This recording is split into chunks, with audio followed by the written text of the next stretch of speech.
नमस्कार, आप देख रहे हैं टारगेट विथ हिमांशु। उत्तर प्रदेश में बेसिक शिक्षा विभाग के अंतर्गत प्राथमिक विद्यालयों में सहायक अध्यापक के पदों पर भर्ती का इंतजार कर रहे युवाओं के लिए एक महत्वपूर्ण सूचना है। सरकार के पास कितने पद रिक्त हैं वर्तमान में, इसकी जानकारी दी गई है। हालांकि नई शिक्षक भर्ती कब आएगी, इसकी जानकारी नहीं दी गई है।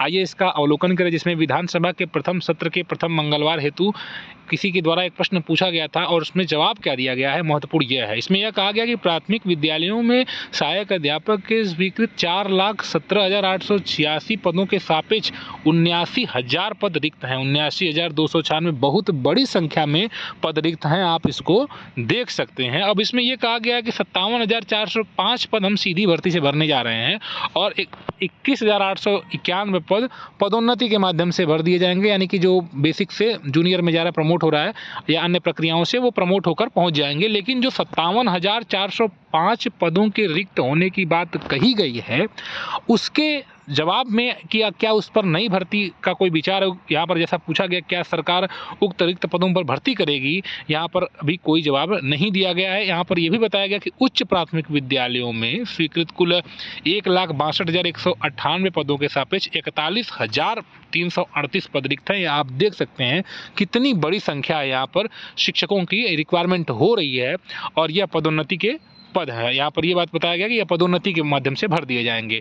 अब इसमें जब पूछा गया कि क्या सरकार इस पर भर्ती करेगी, तो इस पर जवाब आप देख रहे हैं कि समय समय पर सहायक अध्यापकों की नियुक्ति और कार्रवाई की जाती है।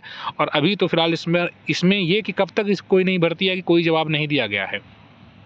अब आगे नहीं क्यों करेगी, क्योंकि यहाँ पर प्राथमिक विद्यालयों में जो 3,38,590 और छात्र नामांकन इतना है, इसमें अनुपात जो छात्र शिक्षक का 30:1 और शिक्षा मित्रों की संख्या को अगर जोड़ लिया जाए तो अनुपात 22:1 का हो जाता है। हालांकि सुप्रीम कोर्ट ने अपने आदेश में कहा था कि आप नए अपॉइंटमेंट दीजिए और जब तक अपॉइंटमेंट आपके कंप्लीट नहीं हो जाते हैं तब तक आप शिक्षा मित्रों को रखे रहिए। लेकिन शिक्षा मित्रों को एज ए टीचर काउंट करके और फिर नई भर्ती न देना कहाँ तक न्यायोचित है, इस पर आप स्वयं विचार कर सकते हैं। उच्च प्राथमिक विद्यालयों में भी यहाँ पर देखिए अध्यापक जो कार्यरत हैं उनकी संख्या बताई गई है और छात्र नामांकन के बाद ये बताया गया कि अनुपात 35:1 का, लेकिन 25,223 अनुदेशकों को जब जोड़ा जा रहा है तो अनुपात 29:1 का हो जा रहा है, जो मानक के अनुसार पूर्ण है। तो ओवरऑल जो डीएलएड कर रहे प्रशिक्षु हैं, जिन्होंने पास कर रखा है 2018 के बाद से लगभग 6 साल हो गए हैं, 6 से 7वां साल लगभग होने जा रहा है, अभी तक कोई नई भर्ती नहीं आई है। उनके द्वारा अब सरकार से मिलकर प्रयास करना चाहिए कि अब आप इन पदों पर भर्ती आखिर क्यों नहीं दे रहे हैं। कुछ पदों पर तो कम से कम भर्ती निकालें, ताकि युवा जो मेहनत कर रहे हैं, बीटीसी डीएलएड करके पास हुए हैं, बैठे हैं, इंतजार कर रहे हैं, उन्हें कहीं ना कहीं एक उम्मीद की किरण दिखाई देनी चाहिए। और अब इस मामले पर जब आने वाले समय में विधानसभा चुनाव भी हैं तो युवाओं को थोड़ा एक्टिव होने की ज़रूरत है कि आखिर सरकार इन पदों पर रिक्त भर्ती क्यों नहीं कर रही है और शिक्षा मित्रों का एज ए टीचर क्यों काउंट किया जा रहा है। जब माननीय एपेक्स कोर्ट ने यह बोला है कि शिक्षा मित्र